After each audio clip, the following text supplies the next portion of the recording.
Welcome to the BankBeat Quick Takes video blog. My name is Tom Bengtson. I'm the publisher of BankBeat magazine and BankBeat.biz.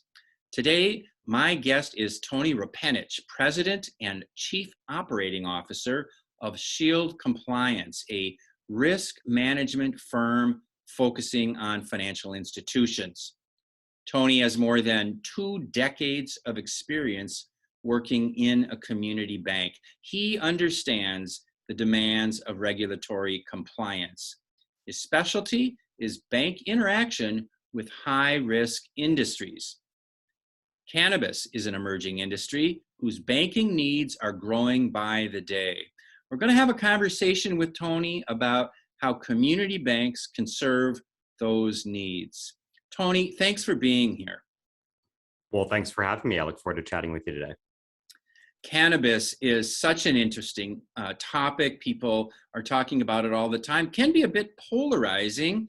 What are some of the main things that you want banks and their boards to know about this industry?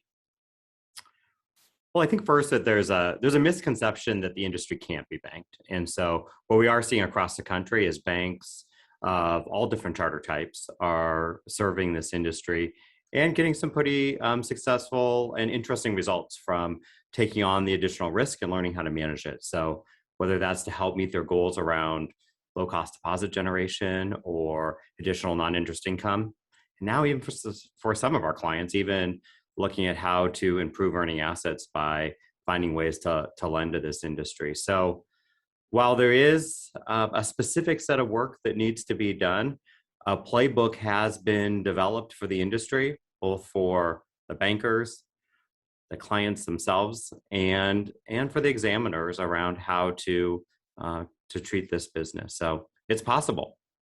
And where do things stand in terms of the law, federal legalization, and so forth? Well, it's pretty stalled, to be honest with you.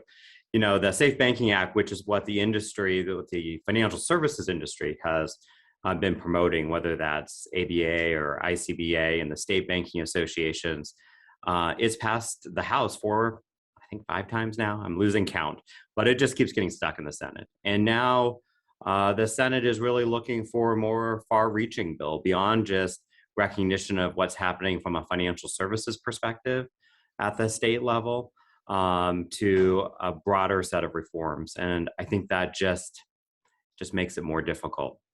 I think for bankers who are thinking about getting into this industry, it's an understanding that at some point there will be federal recognition. So it's not a question of if, it's just when. And you see the news, you know what Congress looks like these days. So I wouldn't hold your breath. Well, what do you tell bankers who say they would just rather wait for the federal legalization of cannabis before entering this business line? I think that there's really 2 conversations that I have with bankers when that question comes up. First, I think there's a misconception that with the passage of safe banking or something like it, that all of a sudden it just gets magically easier. And it doesn't. I mean, there are some inherent risks in banking the cannabis industry that don't magically go away when you have that recognition at the federal level. Does it take away some uncertainty about examination and how things will progress over time? Absolutely. So for those bankers who are saying, well, I just think the work's going to get easier, you know, maybe reconsider that and think about maybe if I can get my arms around that work today, I get a first mover's advantage into an industry with a lot less competition. For those bankers who are saying, I'm awaiting, that pivot will happen pretty quickly when safe banking does pass. So start learning about the industry now. So I think you can kind of take either path, but don't expect a major change in the compliance obligations just because safe banking comes along. And there certainly are a lot of risks involved with serving this industry. So what should bankers do to understand and manage those risks? Well, I think first we have to acknowledge, right? It's a Schedule I drug, and at the federal level, these are illegal businesses. But of course, because of the original Cole memo, which has been rescinded, then the FinCEN guidance, there is an understanding that there are legally operating businesses in many of the states today in the cannabis industry. And so you have to first deal with a sort of difference between state and federal law and understand that that carries with it a certain set of risks, and that FinCEN guidance does require stepped up review and understanding of these businesses. I think we also have to be realistic about the fact that the cannabis industry itself has some inherent risks because of how the industry has evolved, right? So let's think about it. You've got a business that was around long before legalization, right? So you've got money buried in people's backyards, so to speak, and in vaults and basements of buildings and all that crazy stuff. Those dollars still want to find their way into the legal banking system. And that's a challenge for bankers because we just can't really accept that money. We've got to guard against that. We also know we have a really successful, I guess is a way to put it, illicit market.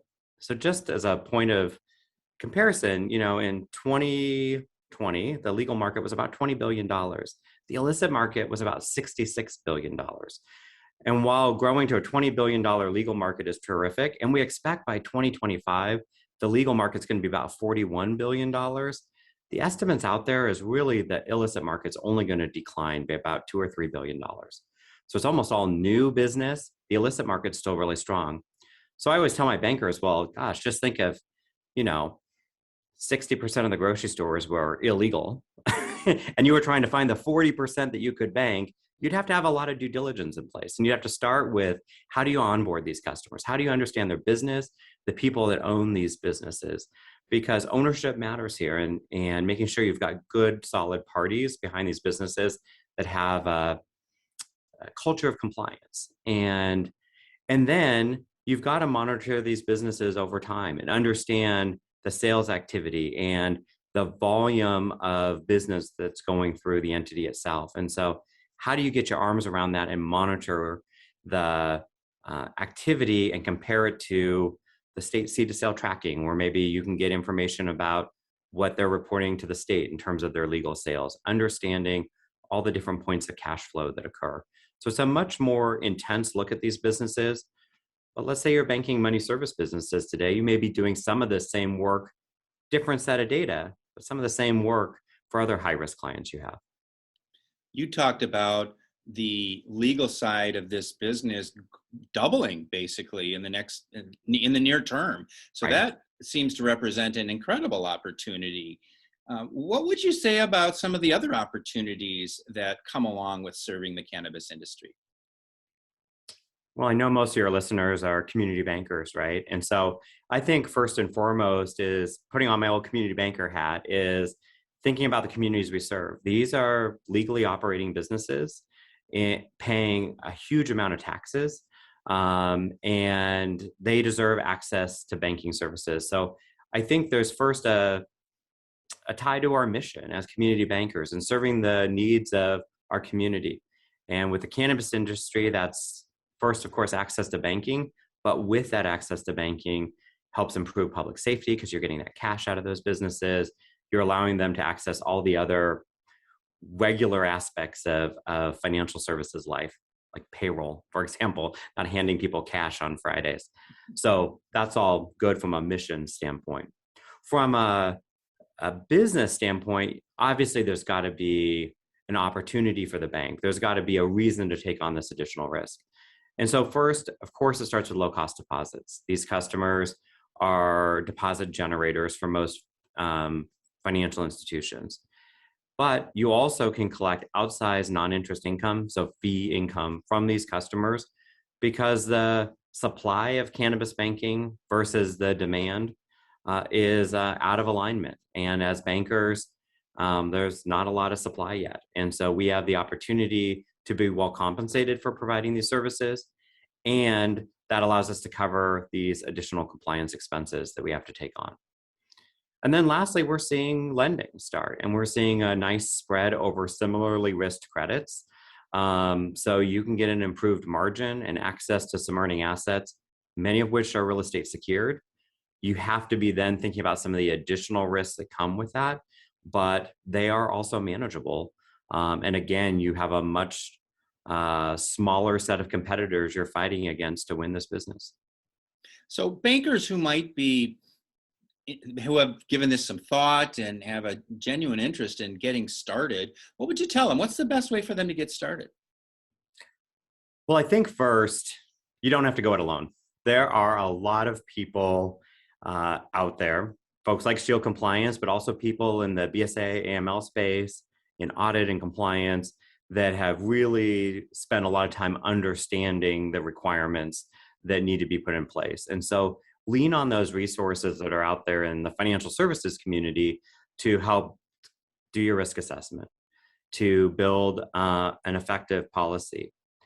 And then really think about, where does technology fit in to the equation? So, you know, if anything that I've taken away from this business is, it's really about data, right? It's, how do I get as much information as possible and use that information to better understand my customer? So my general commercial client I have today, gosh, some transactions are clearing their accounts. I asked them some questions when they opened their account about their business. And as long as those kind of make sense, it's kind of free sailing, right? Maybe a little bit more due diligence if I'm doing a loan, but on the deposit side, as long as things generally make sense, there's not a problem. It's just not going to cut it on the cannabis industry. You really got to bring a lot of data to the table across the entire relationship, not just the new account onboarding. And so where does technology play a role in helping you to streamline those activities and be able to scale and grow? Because the one thing we do know, and we talked about it earlier, there will be a pivot at some point, right? Safe banking will pass. And so, and your question that you asked earlier is, what should those other banks be thinking about that are waiting for safe banking? Well, as those banks enter the market, the compliance demands will still be there, but there'll be more competition. What we know with more competition is the price will come down for the end consumer, the end merchant. And so we have to be able to sharpen our pencil as bankers and make sure that the compliance engine we've built can withstand those pricing changes. And so I think technology plays an important role in that. And then lastly, the banks that originally got into cannabis banking, they had a lot of power in terms of saying to the customer, you're going to do this or you're going to get kicked out of the bank. In most markets today, customers have choices, even in cannabis banking. Now, everybody's got to meet these compliance requirements, but I think you can also use technology to help make it easier for your business, the operator of that business, to comply with those requests. Think about our small business customers, build efficiency for them too, so that they can be successful and you can get the compliance information you need. Tony, is there anything else that you would like bankers for certain to know about the cannabis industry and their opportunity to serve them?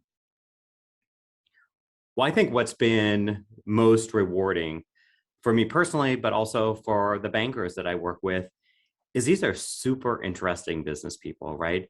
This is not generally the stoner owner that you may be thinking of. These are folks that are raising significant amount of capital. They are taking typical small business risk, but probably in an even riskier space. They're building a whole new industry. And so as bankers, to get to be on the ground level of that has been really rewarding. And so, and to talk to these bankers who are like, they're like rock stars, because they are really providing a service that's needed in these communities for these newly formed businesses. So not that we're all looking to be rock stars as community bankers, but I think there is an opportunity to really do something different and unique here. But at the same time, know that there is a playbook for this. And in fact, we're just publishing this month a playbook for bankers. So you can have a better understanding of sort of the steps you need to take to get from sort of the initial maybe snickers in the boardroom about, oh my gosh, cannabis banking, to, hey, this is something we're really going to do. What are the steps that you need to take? So I hope you'll take an opportunity to visit us and download the playbook. Well, we have run up against our time here. Tony Repanich, thank you for your insights. Very interesting topic. Tony is the President and Chief Operating Officer of Shield Compliance, which is helping banks serve cannabis businesses. You can find out more simply by visiting their website, shieldbanking.com. My name is Tom Bengtson. I'm publisher of BankBeat Magazine and BankBeat.biz. Thank you for being with us. Thank you, Tom.